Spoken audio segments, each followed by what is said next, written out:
The Brown Lady of Raynham Hall is a ghost that reportedly haunts Raynham Hall in Norfolk, England.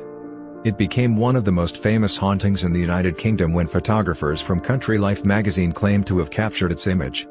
The Brown Lady is so named because of the brown brocade dress it is claimed she wears.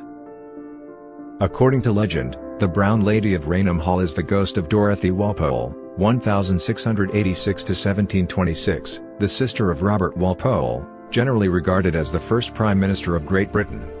She was the second wife of Charles Townshend, 2nd Viscount Townshend, who was notorious for his violent temper.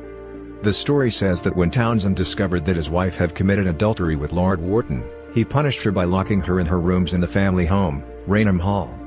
According to Mary Wortley Montagu, Dorothy was in fact entrapped by the Countess of Wharton. She invited Dorothy over to stay for a few days knowing that her husband would never allow her to leave, not even to see her children.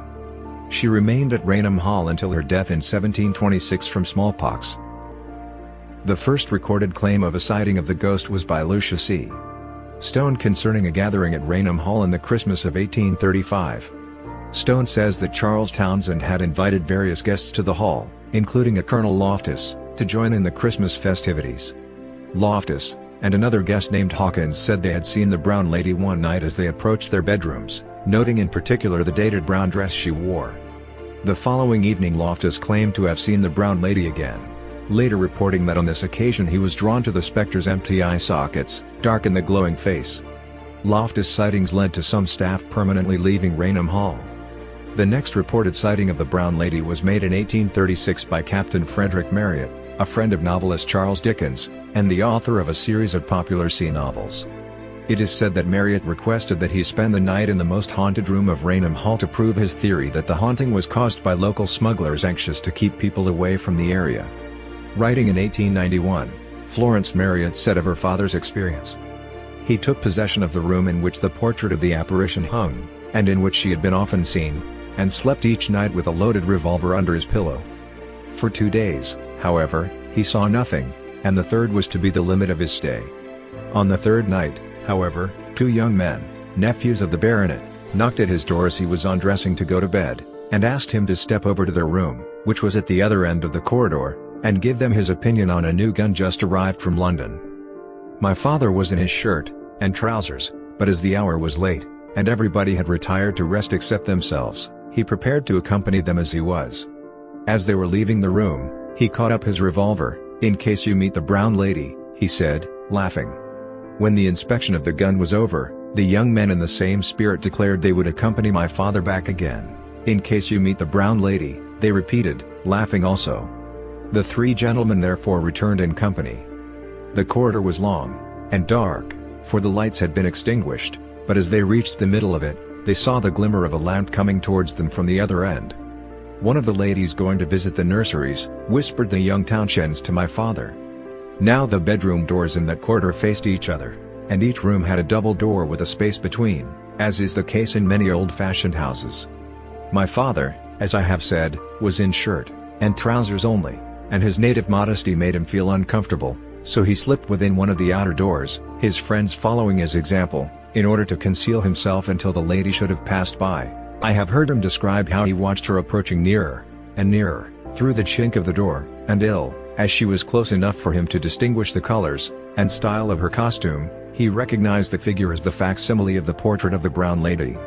He had his finger on the trigger of his revolver, and was about to demand it to stop, and give the reason for its presence there, when the figure halted of its own accord before the door behind which he stood, and holding the lighted lamp she carried to her features, grinned in a malicious and diabolical manner at him.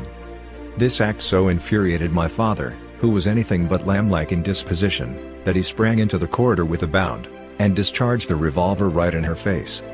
The figure instantly disappeared, the figure at which for several minutes 3 men had been looking together, and the bullet passed through the outer door of the room on the opposite side of the corridor, and lodged in the panel of the inner one. My father never attempted again to interfere with the Brown Lady of Raynham. Lady Townshend reported that the Brown Lady was next seen in 1926, when her son and his friend claimed to have seen the ghost on the staircase, identifying the ghostly figure with the portrait of Lady Dorothy Walpole which then hung in the haunted room. Ever since Marryat's encounter with the Brown Lady, sightings of her have dwindled, with some claiming that she now haunts nearby Houghton Hall, and Sandringham House. On September 19, 1936, Captain Hubert C. Provant, a London-based photographer working for Country Life magazine, and his assistant, Endra Shearer, were taking photographs of Raynham Hall for an article. They claimed that they had already taken a photograph of the hall's main staircase, and were setting up to take a second when Shearer saw a vapory form gradually assuming the appearance of a woman moving down the stairs towards them. Under Shearer's direction, Provant quickly took the cap off the lens while Shearer pressed the trigger to activate the camera's flash. Later, when the negative was developed, the famous image of the Brown Lady was revealed. The account of Provant and Shearer's ghostly experience at Raynham Hall was published in Country Life magazine on December 26, 1936, along with a photograph of the Brown Lady. The photograph, and the account of its taking, also appeared in the January 4, 1937 edition of Life magazine. Shortly thereafter, the noted paranormal investigator Harry Price interviewed Provant and Shearer, and reported, "I will say at once I was impressed. I was told a perfectly simple story, Mr. Endra Shearer saw the apparition descending the stairs at the precise moment when Captain Provant's head was under the black cloth. A shout, and the cap was off, and the flashbulb fired, with the results which we now see. I could not shake their story, and I had no right to disbelieve them. Only collusion between the two men would account for the ghost if it is a fake. The negative is entirely innocent of any faking." Some critics have claimed that Shearer faked the image by putting grease or a similar substance on the lens in the shape of a figure, or moved down the stairs himself during an exposure. Others claim that the image is an accidental double exposure or that light somehow got into the camera. Joe Nichol has written that a detailed examination of the photograph shows evidence of double exposure. John Fairley and Simon Welfare wrote there is a pale line above each stair tread, indicating that one picture has been superimposed over the other. A patch of reflected light at the top of the right-hand banister appears twice. The magician John Booth wrote the photograph could easily be duplicated by naturalistic methods.